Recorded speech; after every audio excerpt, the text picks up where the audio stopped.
I'm the director of the Gardner Center. For those that I haven't met, I see some familiar faces. Who's first time at Gardner Center? Oh, excellent, great. We love new people. We love old people, returning people. We love old people too. We love returning people and new people. We love all people. So thank you very much for coming to spend a bit of time with us this morning to hear about our new Administrative Professionals Program. We're very excited. Put a lot of work into this program, and we hope it's going to meet everybody's expectations and needs. So I am just going to run you through just a few logistics, and then I'm going to introduce you to our special leaders for this morning's session. We do also have a number of our Gardner Center staff with us. Susan Arscott's here in the front. Melissa Kelly is hiding down in the back, and Valerie Howe is also hiding in the back. And Grace Duncan is here. Grace is our marketing manager, and we're actually doing this on Facebook Live this morning. So hello to our millions of viewers on Facebook Live. Everybody's going to act respectfully now that we're on live TV. And I'll introduce our special guests in just a minute. This morning I'm going to run you through some logistics, and then you're going to hear about why the Administrative Professionals Program, the process and the challenges that administrative professionals often face, how the program itself is structured and how the modules are going to work, schedule and cost. Then I'm going to come back at the end and talk a little bit about some possible tuition assistance that's available. There's some excellent funding from the provincial government, the federal government that's available, potentially. And then talk about registration, and then we've got an opportunity if anybody's got any questions. And by all means, as you're going through this morning, as we go through this morning, if you've got any questions, you don't have to wait till the end. You can stick up your hand and make it interactive. Okay? So, first off, safety briefing. In the unlikely event of an emergency landing over water, there are life jackets in the pouch underneath your seat. We have one emergency exit over this wing. And very proud of this. I did this myself. It's animated, so I hope you all appreciate it. I took this morning, as you can tell, from outside. So this is the building. If we happen to get a fire drill while we're here, hopefully not the 2 hours or so that we're together, but if we do, we are located right where that flashing yellow is. That's our stairs right outside the back corner. So if you come back out here and into our lounge, there's a set of double doors. We can go through the set of double doors. There we all are. We have to put our hands up in the air for some reason. I don't know why. But then we're going to go follow the driveway around the building up into the parking lot so that the fire trucks don't run us over, so as far away as we can get. Anybody like my... Very impressive. Yeah. Did it myself. Okay. Parking, hopefully everybody's parked in one of the two lower lots, actually, even if you're not, for this morning, because we're going to be done by 10, you should be okay. But if you come back and do the program with us, the very top lot is reserved for staff parking. The MUN parking police are excellent at their jobs, so you will get a ticket if you park in the top lot if you come back to do the program. So make sure you park in the bottom or the middle lot, and we need your license plate so that we can put it in the system so that they know that you're okay to be here. And if you ever come and change vehicles, have a loaner, or take a second vehicle, we need to have that most recent license plate so that they know. Just keep that in mind. Washrooms, if you need to go during the session this morning out through our front doors, immediately take a right all the way down the hall next to the stairs, and then 2 more rights. Then to get back, 3 lefts. Cell phones, if you've got cell phones, everybody's got cell phones, so if you could just put those on silent so it doesn't interrupt, we'd appreciate it. And again, not so much an issue for this morning, but if you come back to do the program with us, MUN is a scent-free and smoke-free campus, so just keep that in mind. There actually are some people in the building who are quite allergic to scents in particular, so appreciate it if you could keep those to a minimum. That would be excellent. I think that's it. So with that, I would like to introduce first Jennifer Kelly. Jennifer is an instructional designer. She works with us doing instructional design. She's also a facilitator for a number of courses that we offer. She is a certified positive psychologist as well, but she has put a lot of work into the actual development of the content for this program, so she is the best person to tell you all about it. And after Jennifer, you're going to hear from Debbie Chafe, who is, her day job is executive assistant to the president at the Cal Group, one of the biggest multifaceted construction companies, not just in Newfoundland now, and probably in Canada, yeah, which is excellent. And her other day job is as the branch director for the International Association of Administrative Professionals. So she has a lot of experience in this, and she will talk about this program from the IAAP's perspective. So with that, I'd like to turn it over to Jennifer, and I'll come back in after Debbie and Jennifer finish and talk about tuition. Okay, thank you. Great. Hi, everyone. Some of you know me, and there's some faces I don't recognize, but you'll definitely know me at the end of this. So just a few points, just so you can get to know me a little better and just be familiar with my style of facilitation. I don't usually stay in this spot, you probably remember. I do move around quite a bit, so just sometimes I could be facilitating at the back, and that just means I'm just taking a back view of the screen. So you'll get used to that. By the 5th time I've done it, you won't even notice me anymore.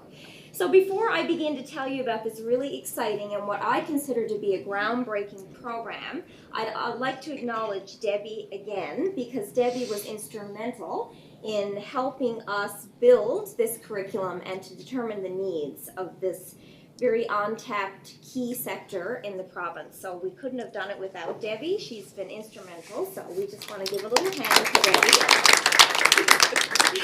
Debbie. So Debbie has been with me from the beginning, and so I'll tell you a little bit just quick, so I'm not going to bore you, but I'll just give you the framework for what I'm about to show you. So I'm an instructional designer, which also means I develop curriculum. But a big piece of that is actually determining the needs of a key group. So one of the things I did in the beginning when Gardner Center decided to pursue this program was to do some background research on what was being offered for administrative professionals, what the training needs were, and how we could meet them as a professional development training organization. So the first thing we did was involve Debbie as our local subject matter expert, and as I said, she was instrumental in putting this together. So the big question: why an administrative professionals program? So the biggest key thing that came up in all of the research that Debbie and I did together was that this group is doing a lot of work. They are often performing work duties and assuming larger roles beyond their normal job descriptions. Training opportunities to support administrative professionals will help them meet these challenges. So we all have very busy jobs, and we often find that we are doing pieces of work that we're not normally assigned, but administrative professionals in particular are often assuming larger roles beyond than what they were originally given in their role, and even larger duties and responsibilities. So obviously, the more professional training opportunities we can offer this group, the more they will be equipped to handle these expanded and different roles. The first of its kind, and it truly is. So no other certificate program or professional development program is offered to administrative professionals in this province. And you had just mentioned that to me when we were chatting there earlier. And to me, that is absolutely astounding. So when we did some of the background research around what was out there, we found that although there are many business certificate programs and degrees, there is nothing post-program. So there are very little to no professional development opportunities for this group. Again, this groundbreaking program is going to create untapped growth in this sector. We're going to offer opportunities for administrative professionals to grow professionally, to network with their peers and others in the industry, and to learn new skills that they either haven't looked at since their degree or have an interest in, or as I said earlier, are actually doing work in now. So we're hoping that the courses in this program will again support all these other extra additional duties and roles that admin professionals are taking on. let's look at the challenges facing administrative professionals. As I mentioned earlier, this group is doing a lot more than beyond their job duty or job title. They are often juggling multiple projects and priorities. They're assuming leadership roles. That was very interesting to me. That came up quite a bit in our research. Administrative professionals are taking on more of a leadership role within their own company. Expected to know and use new emerging technologies, particularly around Office and other programs such as Excel and even Outlook at times. They're seen as go-to experts. So this point actually connects back to how they're assuming more leadership roles. They're seen as the expert and across all divisions of the organization. So they're often highly sought after by clients, customers, other colleagues, and their managers. They're expected to communicate with all organizational levels. So that's a big job. That's a lot when you have to assume that leadership and communication role within the organization. Expected to be available outside of work hours. One of the things that came up a lot in our research was that sometimes administrative professionals can feel quite stressed because they feel they have to have their phone and their mobile devices out post-work, just dealing with all the requests coming in and again, performing that critical communication role. And finally, this group is working more with different generations in the workplace and multicultural employees. So there's a lot of challenges facing this group. So when we looked at all these challenges, this was how we informed the training that we would offer this group, because we want to assist and support and offer growth here. So let's talk a little bit about what our training needs research revealed. I've mentioned a lot of it. I'm just going to go through some high-level points of what came out of our analysis. So what we did is we reviewed administrative professionals' focused organizations, associations, and conferences. So we scanned all three to see what types of opportunities were being offered. The research combined with an IAAP report, and Debbie, of course, is going to speak on the International Association of Administrative Professionals. The report, along with the research we did, highlighted core competencies that administrative professionals need in order to grow and perform successfully at work. So Gardner Center took those core competencies, which were technical skills, leadership, time management and productivity, communication, confidence building, change management, stress management.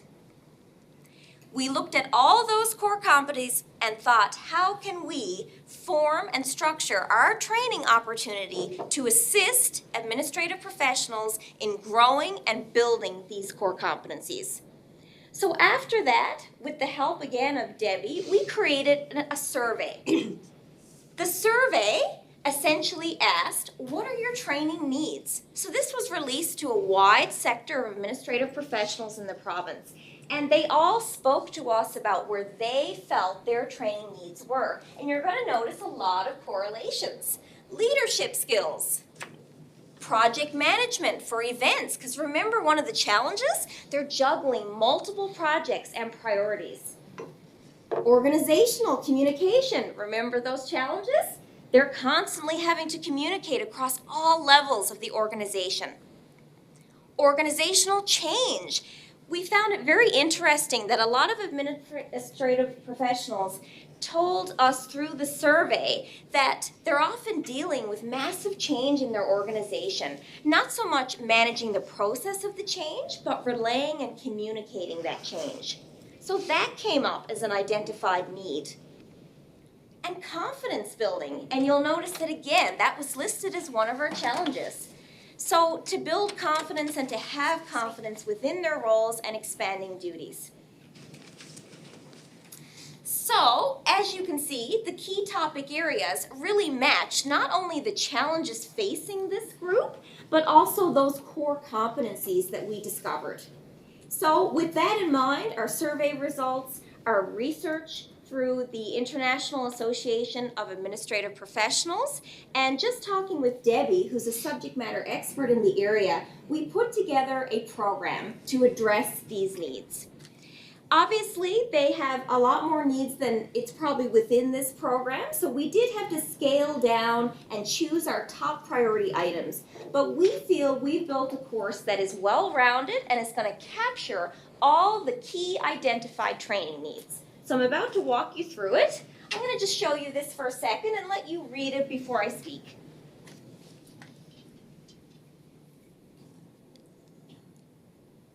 So the program is essentially held in two separate blocks. It will be a cohort style, so that means that you'll see the same people during block 1 and block 2. So this gives you an opportunity to network and connect with others. And that also came out in some of our research, that there's not a whole lot of opportunity to connect with peers and colleagues from other divisions and organizations. So that's one of the reasons we made it a cohort style program. So block 1 is in May. We'll go over the first one here. So May 12th, and now I'm going to actually direct you to your brochure that's on your table. This one. Good. So if we flip over here to the second page, we have course 1, which is working in a multi-generational environment. So as you remember, one of the identified training needs was based on a challenge that we discovered, and that's that administrative professionals are working with a lot of different generations in the workplace and multicultural employees. So this course is going to examine the values and expectations of working with different generations in the workplace, and it's going to look at strategies to create an environment that is accepting, respectful, and has awareness about how others think, whether it's a different cultural aspect or a different generation. So this course is going to be taught by Heather Peters, who's one of our great facilitators here. And this is going to be an excellent course because it's really going to dive in to the different styles in the workplace that come with working with different generations and different people. So this is the first course being offered on May 12th. Sorry, that's the second one. Oh no! Oh, look at this. It's a little bit different. That's okay. May 13th. So the one in your brochure is correct. Okay. An earlier iteration. Okay, but still, that's an excellent course. There's actually not a lot of offerings in that topic, so we were really happy to have that. So if we want to just go over to page 3, it's building and maximizing workplace relationships, which is actually the first day of the course. So this one is going to look into behavioral styles in the workplace, and it's going to facilitate team engagement and communication, which again, some of these were the needs that were highlighted. There's actually a special assessment within this course, which is fascinating. It reveals your personality and communication style, and then it helps you to adapt your style to meet the needs of your clients, customers, etc. around you. So that course is very exciting. So it's also going to help administrative professionals grow stronger relationships, again, internally and externally. So I want to just draw your attention here to the course that I had first mentioned, because there's something in between here that's really interesting that I want to talk about for a second. You'll notice that it says there's a lunchtime keynote presenter. So one of the areas, again, that came up was leadership. So we thought really long about this because at Gardner Center we have a lot of leadership-focused programs, and we wanted to bring an element of leadership to this program, but in a little bit more of a unique way versus offering another leadership-focused course. We wanted to bring in leading experts and leaders within the industry, but in particular, industry representatives who have literally rose through the ranks of their company or organization to assume a leadership role. So they're going to come in and talk with you about their personal leadership journey. They're going to share with you how they evolved from starting as an administrative professional to now holding a leadership position. So this is a real chance to connect and learn from someone who has accomplished so much in their career. We also feel this ties into the need for confidence building. These amazing women will come in and talk about, through confidence and through professional development training, they were able to grow their skills to the point that they evolved in their companies. So we're so excited to have Shelley Organ, CEO of Newfoundland and Labrador Supreme Court of Appeal in Block 1, to come in and speak with everyone. The third course listed there, notice the confidence word, because again, that came up quite a bit. So this one's actually being taught by myself, and confident leadership is going to examine how you are as a communicator. We're going to look at what is confidence and how do you build it and portray it in the workplace.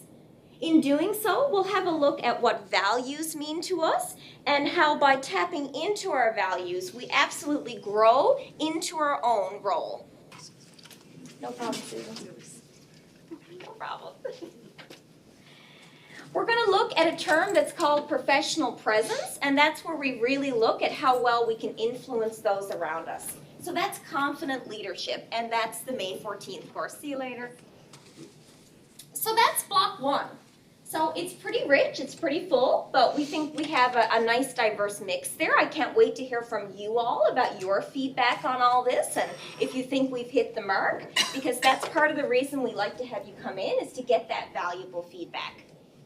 So moving on to block 2. The first one, also taught by myself, is we're going to call it advanced communication. So this isn't your classic communications course. This is specifically designed to help administrative professionals communicate along all levels of the organization. Because as you may recall, that came out, again, as one of the challenges and one of the training needs. So we're going to look at the essential verbal, nonverbal, and written skills that administrative professionals need to continue their success in their roles. So that's the first course on Block 2. Block 2, on June 11th, we have Adapting to Change, Understanding the Change Management Process. So as you may recall in the beginning, I mentioned how administrative professionals are often dealing with massive organizational change in their organizations. Not so much putting in the process for change management, but just understanding how to communicate about it and essentially work with it. This course, taught by John Bissett, is going to help administrative professionals know more about change management and how to effectively communicate it to those around them. And as you'll see, we have a second prominent keynote speaker to come in and talk about their leadership evolution, how they got to where they are today, and the skills and confidence that they needed to get there. And again, we're so happy to have Gail Johnson, Complaints and Quality Assurance Coordinator from the Newfoundland and Labrador Pharmacy Board. The very last course is Managing Events and Projects, taught by Jordan Wright. So as you saw from the very top challenge, administrative professionals are often juggling multiple projects and priority. This course is going to help administrative professionals really look at their event planning skills and how they can make that process more efficient. So I want to draw nature to the title there, because this isn't just the administrative professionals program. There's a reason that we have the word advanced there. We recognize that administrative professionals are already in the industry. You're already working hard. You're already succeeding. What we want to do is add to that success and bolster that success by adding different topics and opportunities that are ultimately going to help you grow into an advanced role or even into an advanced professional in the industry, just growing in your industry and you as a person. So this was our ultimate choice and mix. In between the programs, courses, there are some special elements. We're going to be doing some stress management exercises and mindfulness activities to deal with the fact that there is so much stress in your very busy roles. So that will be a component woven through both blocks of the program. And of course, we have these special speakers who are going to come in and add that real world element. And you won't just get to hear them speak, you'll also have a chance to ask them questions and to get to hear more about their personal journey. So this is our course. I'm pleased to say that it has been officially certified and accredited by the International Association of Administrative Professionals. I'm very happy to say that they have a very strict protocol on what they will accept as appropriate professional development courses, and this program was certified. So, with that in mind, I'm going to have Debbie come up and speak about IAAP and what you will actually get from this program if you are an IAAP member. Thank you, everyone. All right. There you go. Yes, I went back there. Yes. Yes, and I thought Debbie could also, it was Debbie who recommended these wonderful women. So Debbie, if you would mind just saying a little bit more about them. Absolutely. So I have a little bit of I'm getting over, I'm on a downward spiral from a cold. So just bear with me if my voice starts to crack a little bit. So when we started talking about this program and developing it, I was like, oh my God. I've been in the admin world for almost 40 years. I don't look that old, I know, but I have been in the admin world for almost 40 years, and it's my life. Like it's my career, and I absolutely love it. Love every day I go to work, and that's what I want other administrative professionals to feel. And the way they can feel that, to me, is by lifelong learning. And talking to other administrative professionals and networking with other like-minded people, and that's the way that they build their career, and that's the way that they're happiest in their career. So, like Jennifer said, they contacted me. I was overly excited, and we've been sitting down and talking about this and going back and forth. So when Jennifer mentioned about they'd like to have a couple of keynote speakers who would come in and talk to the group, the first two that just popped right into my mind were these two ladies. Shelley Organ I met probably 3 or 4 years ago, because I do a lot of work with administrative students in College North Atlantic and in the private colleges around the city. I talk to them a lot. Like I do a lot of presentations to them about building their career and email communications, which is huge, and professionalism. And we also once a year do almost like an industry, almost like this. We get 4 ladies, or don't have to be ladies, but they have been ladies, from out there in industry in the St. John's area, from each division of what they learn, whether it's medical, legal, executive, or records management. And we get 4 representatives who have been in the industry for a fairly long time. They come in and they speak to the students, and the students get a chance to ask them questions. And we do that once a year at the College of North Atlantic. And Shelley, who herself started out as a legal administrative assistant in Brigus. She grew up in Brigus, did her course, didn't want to leave home, went back to Brigus and worked as a legal administrative assistant. So she did the program, same program that we do now at the College North Atlantic, and eventually worked her way up. So now she's the CEO of the Supreme Court of Newfoundland and Labrador. Like it's a fantastic story to hear her tell it, of how she got from, the little girl in Brigus who was working for, out in the little tiny courtroom out in Brigus, to becoming the CEO of the Supreme Court of Newfoundland and Labrador. It's an amazing story. Gail Johnson, same. I've known Gail for many, many, many years through IAAP, and she did the same program at the College North Atlantic, the 2-year diploma program. She did it actually in records management, but she ended up working as an executive assistant and working her way up again to now she works at the Newfoundland Pharmacy Board, but she also owns her own company, a company called Get Wasted. I don't know if you ever heard of it or not, but she's a personal trainer.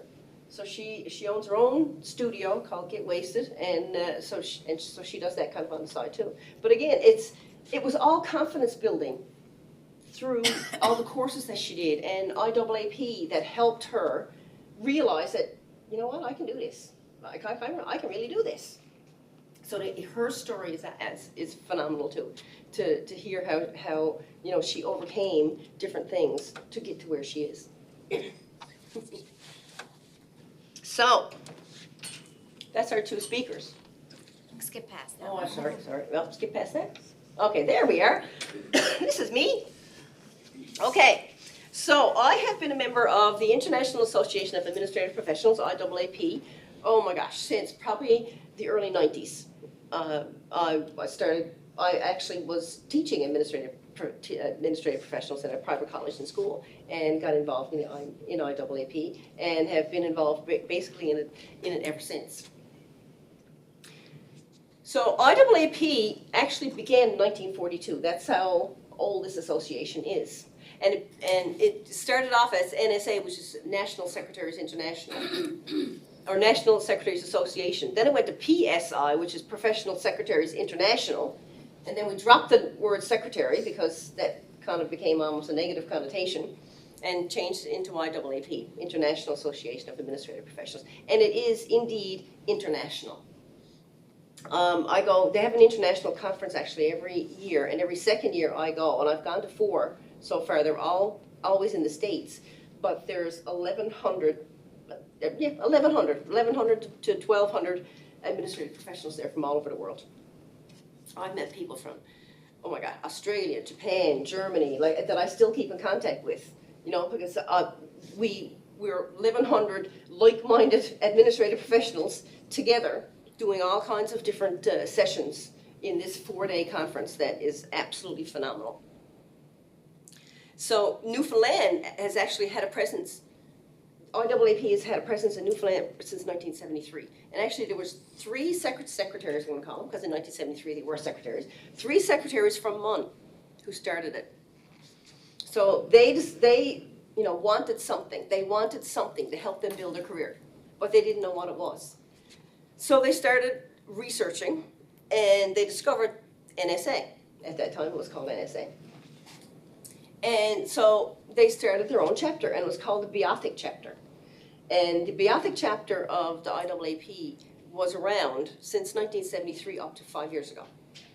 And then what the IAAP did is they kind of restructured themselves, and they got rid of all the chapters, so you don't have chapters anymore. Now it's like I'm the director for Newfoundland, right? So it's not as structured as it was before, where we used to have meetings every Monday, and you had to have your report from your secretary, and it was really, really structured. We don't do that anymore. We have more informal coffee and connections, or cocktailing connections, or we have educational sessions once a month, sometimes twice a month. So that's kind of what we do now with the IAAP. So what's the 3 things that IAAP provides? Basically, every association, whether you're a PING or a CA or whatever you are, CTS, whatever you are, with the association that you're involved in, basically has these 3 things, and IAAP is no different. They offer training, they offer certification, and they offer leadership development. That's what IAAP provides for its members. So right now, for this particular time I'm talking about, we're going to talk about certification. So Certified Administrative Professional, or CAP, that is the certification that you can get with IAAP, and that's what I have. I have CAP. So I am a certified administrative professional through IAAP. And that program has been accredited by the NCCA, which is, I have to write it down because I couldn't remember what NCCA stands for. NCCA stands for National Commission of Certifying Agencies. So that's an international accreditation group, and they went through really strict, if anybody knows anything about accreditations, they went through a really, really strict year-long process to get the Certified Administrative Professional designation accredited, and it is now accredited. And it's pretty stringent. Like there's a lot of boxes to tick in order for you to get that accreditation, to get that certification. I wrote the exam. The exam is written twice a year, in the spring and in the fall, and there's a week window that everyone in the world internationally writes it at the same time. So everyone writes the exam with a week window that you can pick to write the exam. And at first time I wrote, because I've written it twice, because way back in the 90s I wrote it and got it, and then life happened, you know, house, husband, kids, went back to university to get my degree, and I kind of fell away from my AAP for a few years and let my accreditation lapse. At that time when I wrote that exam, it was written over 2 days. It was 6 exams written over 2 days. It was 850 multiple choice. It was stressful. There was a lot to it, a lot. Now they've kind of scaled it back a little bit so that it's a 3-hour exam with 350 multiple choice. So it's a little bit better, but still pretty. It took us. There was 4 of us in our group who wrote it at the same time. We had like a study group, and it took us almost 6 months. Because you get, you know, like there's a study guide that you get from IAAP, and you know, like I actually sat down and made up multiple choice exams for the group so that we could, you know, have some, you know, we'd be all practiced up doing multiple choice, because we've been out of the workforce, our school for a long time, so, you know, just to get back into the practice again. So, and then when we wrote it, it took a month to get the results back, and all 4 of us passed. So yeah, it took it was a long road, about 6 months to study for the exam, and then we got it. We actually had a lot of issues finding a place to write it, which I didn't think was going to be the case, but that's how stringent the accreditation process has been. That they have an outside, IAAP has hired an outside company to find places to write the exam. There was no place in Newfoundland to write the exam. Oh my, I was months trying to find some place to write this exam that they would allow us to write it. And we finally, there was, actually it was really strange, because Kean Technical College in Stephenville was the only school that met all the criteria. So I fought and fought and fought until they allowed us to write it at Kean Technical College here in town, because I mean, drive all the way to Stephenville for a 3-hour exam, just didn't go over well. So but we did manage to do that. So yeah, it was a stringent exam, but we all have CAP after our name now, and you know, it really did boost everyone's confidence, as all education does. So I guess to get the CAP, you need to write the exam. There's no experience. Oh yes, required. oh yes. You have to have you have to have at least 4 years work experience. 4 years work experience, but if you have a 2-year diploma, then that takes a year off. So then you get your diploma plus 3 years work experience. And actually, now that you bring that up, reminds me, when after we wrote the exam and I got my results and everything back, IAAP contacted me and asked me if I'd help write another certification exam for students, because they're finding that, you know, the students are okay. You got your 2-year diploma, then you got to work 3 years, and we lose them. Like, we start to lose them after, you know, if they're not involved in it, we start to lose them. So what they wanted to do was make an exam for students that students could write and have a certification. So it's an exam called CAP IP, which is in progress. So they can write that exam at the school that they're in, and they're allowed to write it there, and there's, you know, as long as it ticks a lot of the boxes, and then they have that in progress certification that they can use for the 3 years that they're getting their work experience, and then they can write the CAP exam. Okay. And of course, once you're certified, if anybody knows anything about being in an association, you don't just write the exam and go, woohoo, done. That's not the way it works. You got to keep recertifying, right? And it's like that with every association that you're associated with.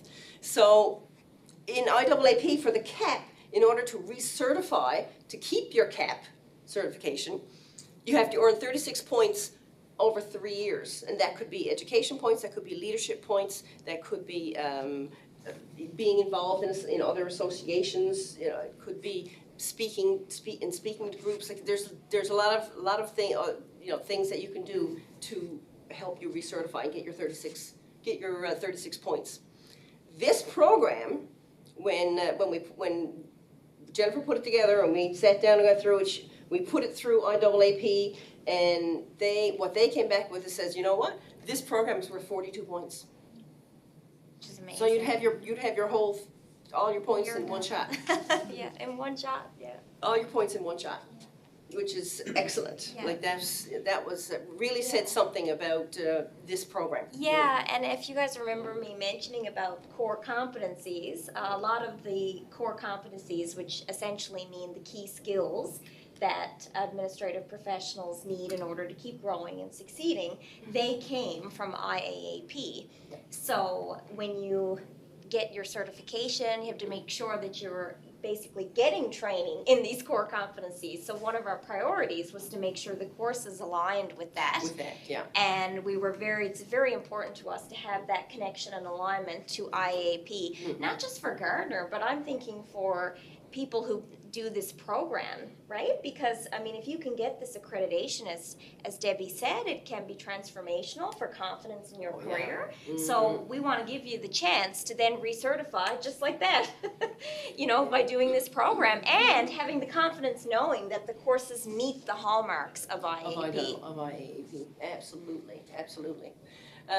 So it's, to me, I've been involved in IAAP a long time. I've been involved in the admin world a long time, and talked to a lot of students and a lot of other admin people about building their career, and the fact that it's not like it was first when I started out. It has grown. Like this career has grown a lot, and we are expected to do a lot more than answer the phone when we go in the morning and take a few messages and type some letters. I can't even remember the last time I typed a letter. I don't even remember the last time I typed a letter. I mentioned I've got a little bit of a cold. I've been home. I stayed home the past 2 days because our work is, we're a big company and we're all over the coronavirus now. And if you get a cold, you stay home. So that's what I did. But did I stay home and do nothing? No.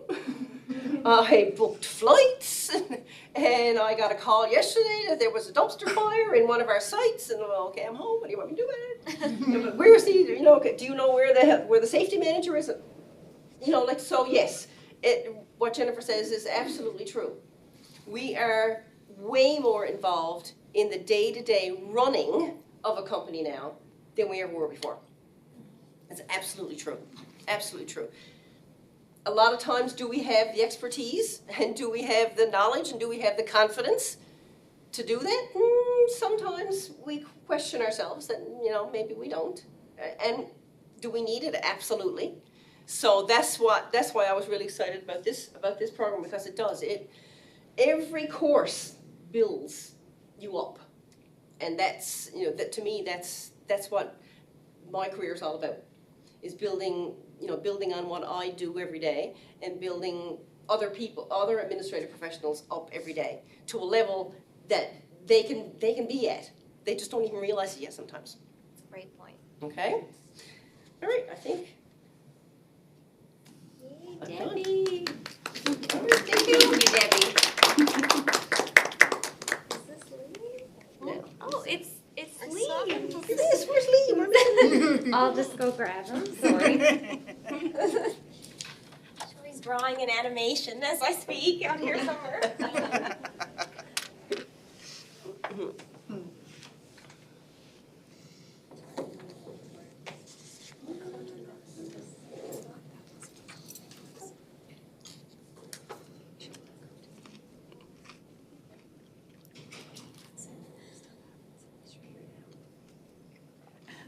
How many members are in Newfoundland for IAAP?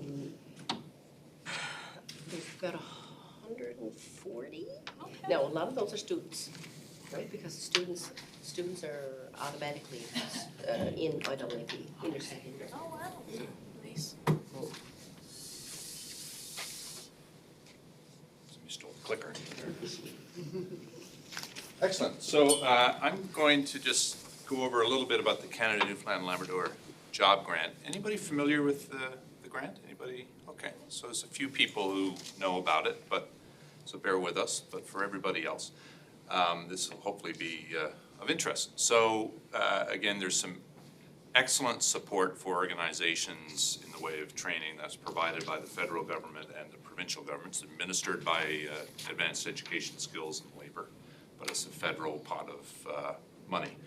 So with the job grant, employers can access up to $10,000 of funding to cover off training per employee per year. So that's a maximum. There's no guarantee that that's how much you would be able to get. And they will cover up to 2/3 of the cost. So it's not a straight $10,000. It's 2/3 of the cost. However, you can also apply travel costs as part of your overall program costs. So there's a tuition component, but you can also cover travel. You can also, in some cases, include salary costs as part of your overall costs of doing the training. So even though they say 2/3, sometimes it actually can be closer to 80% of the cost of the program if you factor in travel and salary. The best thing, though, as I'm going to say repeatedly, is you need, if you're interested in that and to understand specifically, you should talk to AESL, because I'm telling you about their program, but they are the subject matter experts and it's their program. So big caveat, everything I say to you here is may not be exactly what you hear from AESL. But in the event it's actually a new employee, you can actually access up to 100% of the cost, not just 2/3 of the cost. And if it's somebody who is unemployed, it might even be up to $15,000 a year, with some caveats on it. So employers can apply for an unlimited number of grants, again, based on the number of employees that they have, but only one grant per employee. So if you get one for this program, you may not be eligible for another one during the course of the year. Government, of course, reserves the right to limit the amount of money that they give out. There are conditions as well about who actually has to provide the training. We have a very good relationship with AESL. They know our programs and are generally quite supportive of our programs. So we've not heard of people getting a lot of questions back from AESL when it comes to doing a training program offered by Gardner Center. And of course, in the event that you're looking at an unemployed person, the employer has to certify that they have a job for that person once the training is complete. So who is eligible? Basically, pretty much everybody except public sector organizations, and there are actually even a couple of those that are eligible, but all private employers, employer organizations, so industry associations, and that can be companies, not-for-profits, unions, Aboriginal governments and related organizations as well. They're all eligible. So, and NALCOR as well. And so in terms of the trainees who is eligible, basically the only requirements are that you have to be residing in Newfoundland and Labrador. If a company here may have somebody in Nova Scotia, there's similar programs available in other provinces.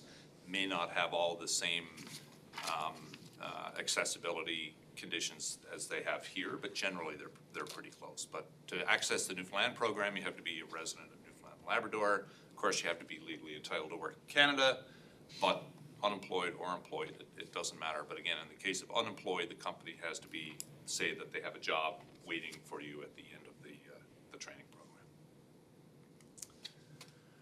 program. So the application process is got to be done through AESL's online system, which is called LAMPS.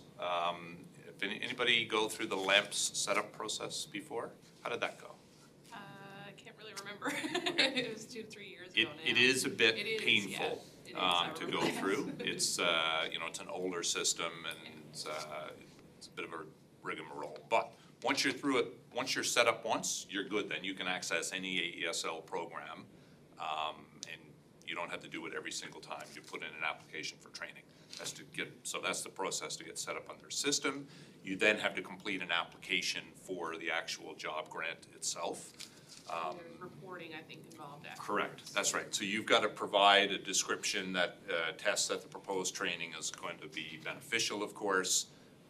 You have to provide a training plan, so we actually help you with that. If you're interested in applying for funding, you can contact Melissa, who I'll give you her contact information a little later, and we will provide you with a quote, basically, which lays out the program, the cost, the learning objectives, everything that AESL will need to know about the program.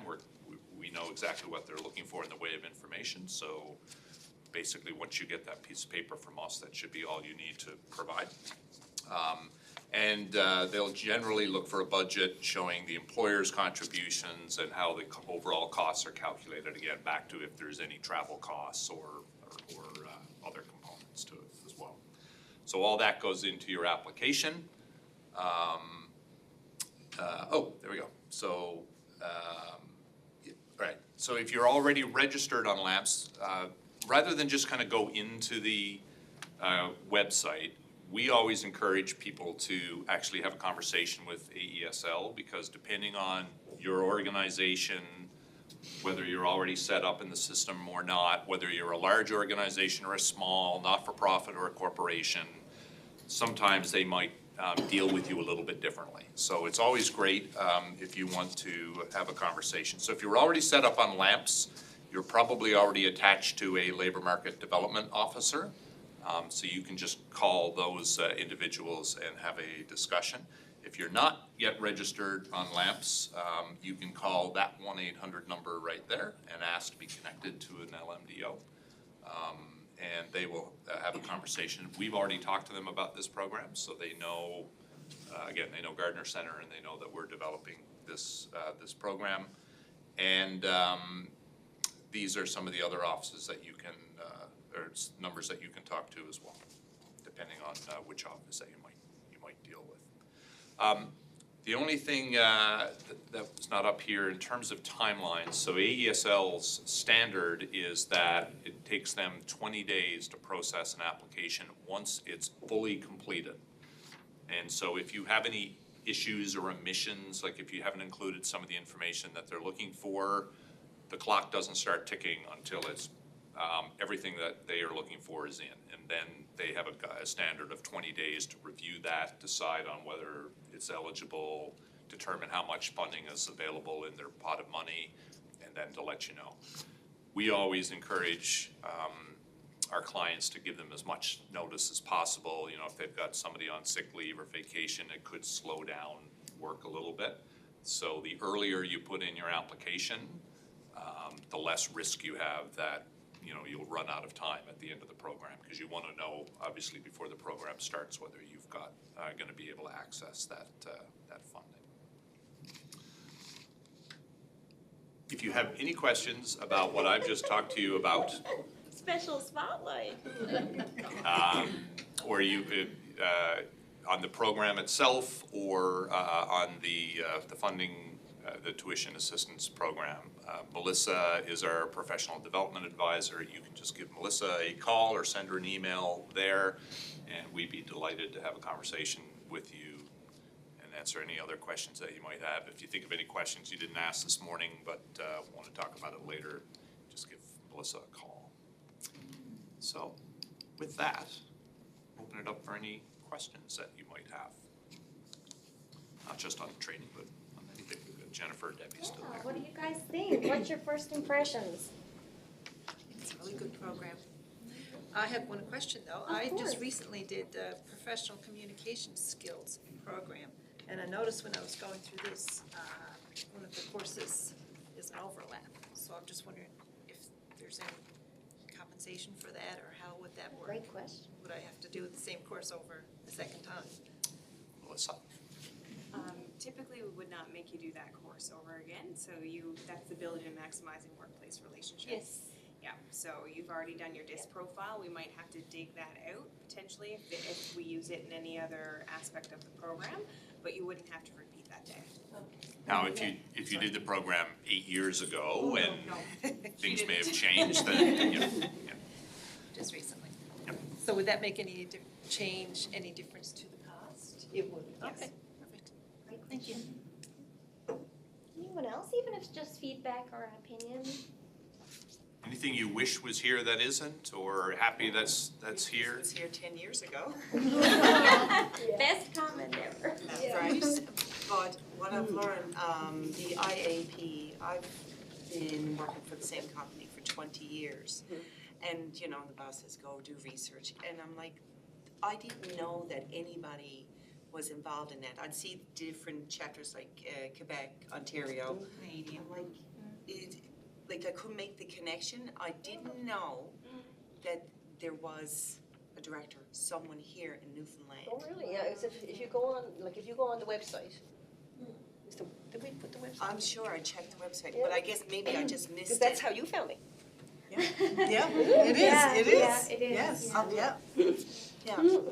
Yeah, so it's, yeah, and like you said, when I did Kona, it was never mentioned. Yeah, I've never heard. yeah, when I started dealing with students probably, oh my gosh, maybe 5 years ago? Probably 5 years ago. And what happened then was, we kind of negotiated back and forth and back and forth and back and forth, and we decided that in the second year of the program, the students would automatically become a member